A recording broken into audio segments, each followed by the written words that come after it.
pouvez commencer. Bonjour. Moi, je m'appelle Patrick, Ouais. je suis prêtre. Je viens d'arriver il y a 15 jours en Algérie.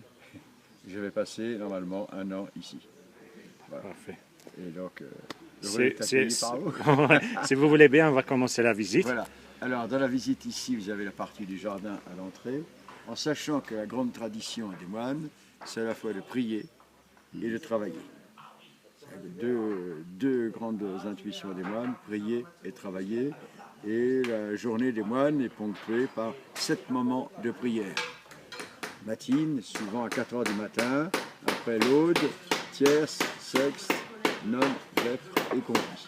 Autrement dit, l'optique des moines, c'est de se tourner vers Dieu, d'être totalement consacré à Dieu et aussi consacré à leurs frères, et par la prière et le travail.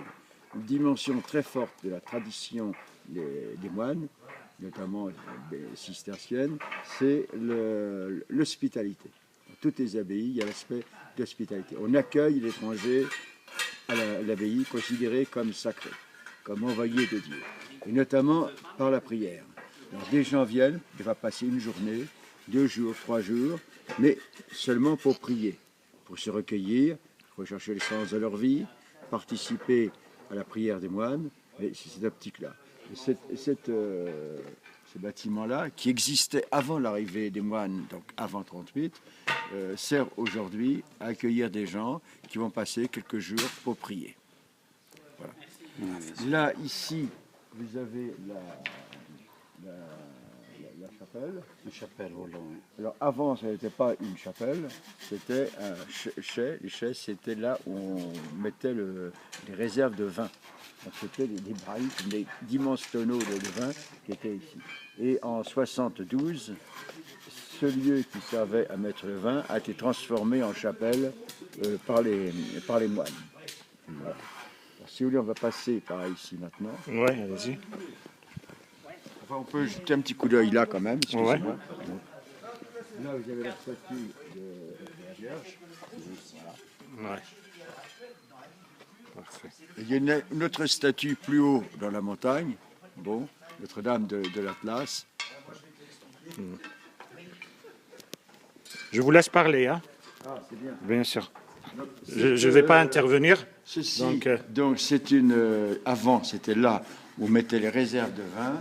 Vous voyez ici les emplacements. Ouais. Et cela a été. C'est la chapelle. Aujourd'hui, c'est la chapelle qui a été transformée. Voilà. Qui a été transformée en. C'est la chapelle. Avant, c'était autre chose. Mais en 72, les moines venaient ici pour prier.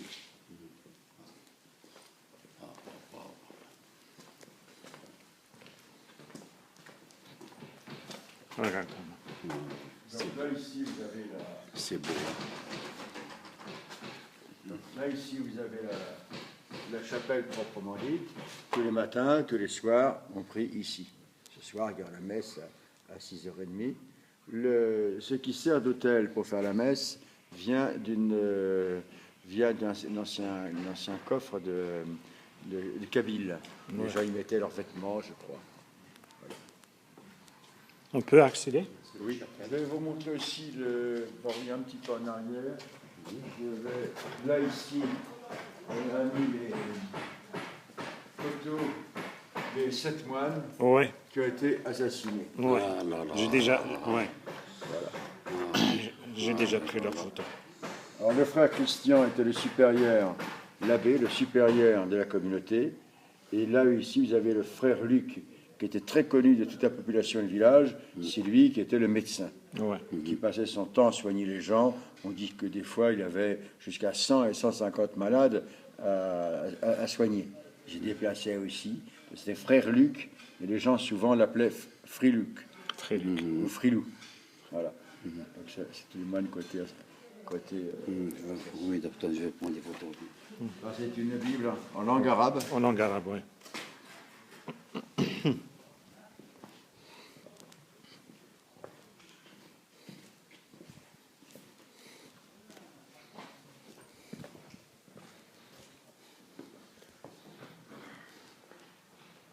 Ici, c'est un vitrail qui il provient d'une autre église qui ne savait plus.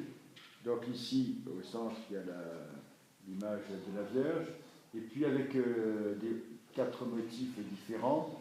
À gauche, c'est l'agneau, qui pour les chrétiens représente aussi Jésus, l'agneau de Dieu, qui toute sa vie donnée à Dieu. En dessous, vous avez le poisson, qui est aussi un signe pour les chrétiens, parce qu'en grec, c'est ictus en grec, et ictus, la première lettre, ictus, veut dire Jésus-Christ, fils de Dieu, Jésus-Christ, fils de Dieu, sauveur.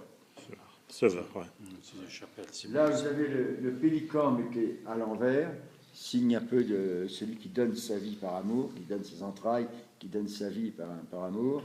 Et en dessous, vous avez l'abeille, qui représente la création. On retrouve le motif de l'abeille dans le Coran, la sourate 16, je crois, versets 68-69, on parle de l'abeille qui vient se nourrir sur les choses les plus belles, les meilleures. C'est un signe un peu de l'abondance de Dieu dans sa création. Ouais.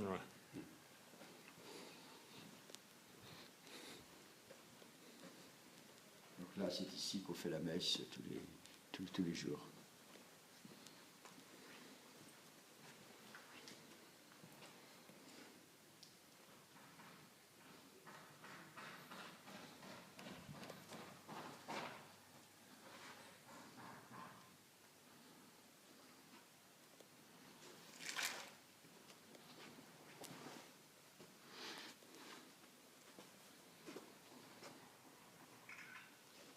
Alors on passe sur notre table.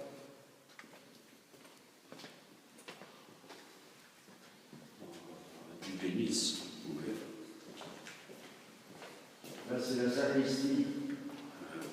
C'est la sacristie, on se prépare. La sacristie, on se prépare pour faire les offices, pour faire la messe. C'est là qu'on met ce qui est nécessaire pour faire la messe. Et là, qu'est-ce que c'est? C'est là où nous venons pour nous préparer. Quand je fais hier soir, je faisais la messe. Très bien. Je ne reste pas comme ça, évidemment. Je m'habille en. Très bien, très bien. C'est formidable.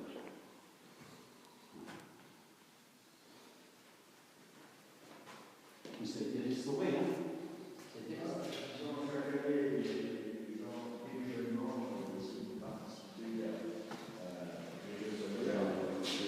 Là, vous avez une carte du monde où les gens qui passent d'un autre pays mettent leur bastille. Vous voyez qu'aujourd'hui, il y a des gens du monde entier qui viennent à Tibérine. À Tibérine. Autrement dit, le Tibérine, avec ce que cela représente de ces vies données par les moines, aujourd'hui un rayonnement mondial. On vient d'Amérique du Nord, d'Amérique du Sud, de beaucoup de pays d'Afrique, d'Europe, de l'Asie, d'Australie, de Chine. On vient du monde entier. Pour les drapeaux de... C'est un lieu de pèlerinage. Aujourd'hui, oui, c'est devenu des gens qui viennent se recueillir. Se recueillir tout simplement parce qu'ils ont été séduits par le message d'amour des moines. Ouais.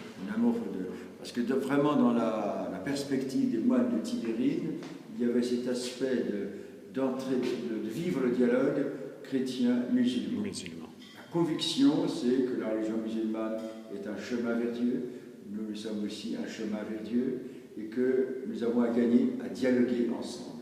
Parfait. On a mutuellement à nous écouter mutuellement. L'un de l'autre. Donc il y avait fondamentalement de la part des moines de Tibérine cette option d'entrer en dialogue.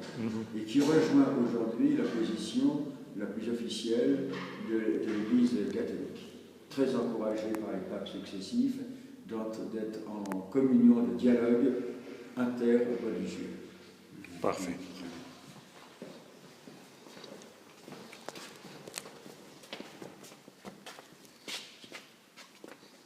Cette partie-là que vous voyez, alors, qui est derrière vous là, toute cette partie-là, on le reverra dans le jardin du cloître tout à l'heure, toute cette partie-là a été fondée par les moines.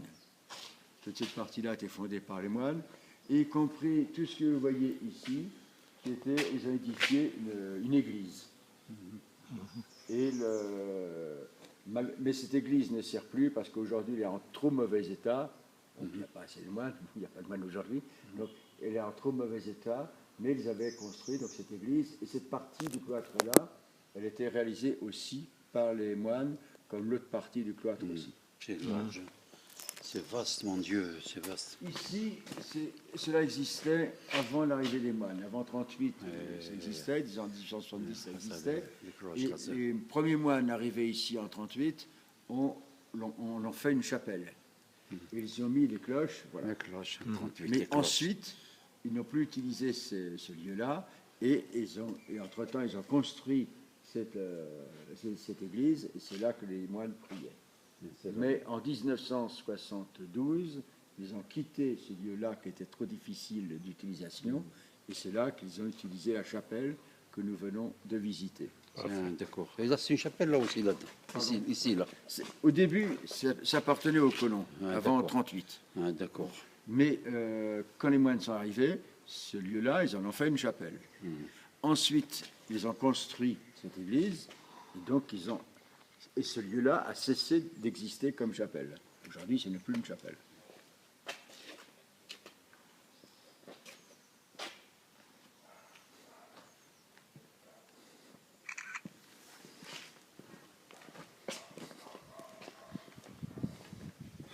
Là, vous trouvez un jardin qui est une splendeur. C'est grand. Toute abbaye, dans le monde entier, est un lieu, un espace de recueillement, de prière, de paix, de sérénité. Et donc, il y a toujours de silence. C'est pour ça que les gens aiment venir là aussi. C'est un lieu de silence où on peut se recueillir. C'est formidable. Oh là là. Et c'est les moines qui eux-mêmes cultivaient, c'est tout. Il y a de la lavande, il y a des choses très très... Oh, oui.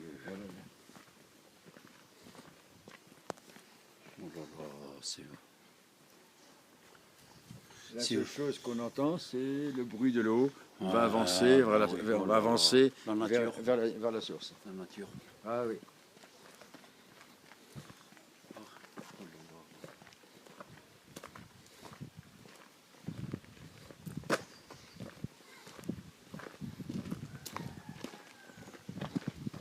Là, on va descendre un petit peu.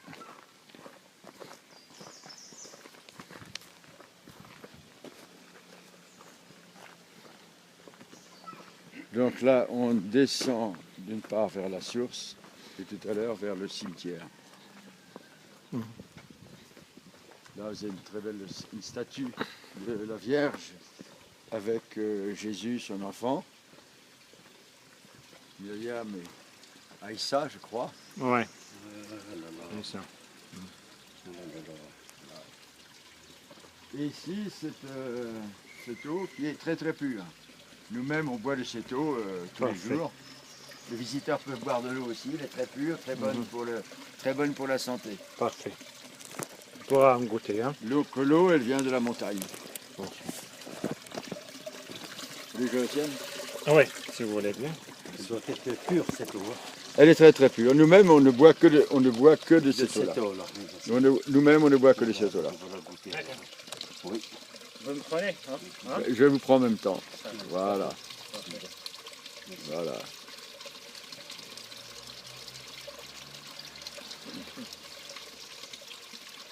Cette eau est très très très très bonne. Merci. Oh, non, non, c'est bon. Hein, le brillement, on dirait. Hein, on la sent mieux que la minérale. Elle est très bonne pour notre santé. T'as vu? Ah oui. Ah, ça désaltère. Hein. Ah, c'est très très bon. Vraiment. C'est bon, c'est mon Dieu. Vraiment. Et là, ça s'en va dans des canaux. Hein. Oui, alors je vais vous montrer. Non, je l'ai déjà vu ce matin, mais je vais. J'en bois tous les jours. Je vous redonne ceci. Très bien. Alors vous voyez, donc cette eau, elle vient de plus loin. Voilà. Voilà, ouais. Elle vient plus loin de la montagne. Donc il y a une autre fontaine un peu plus haut.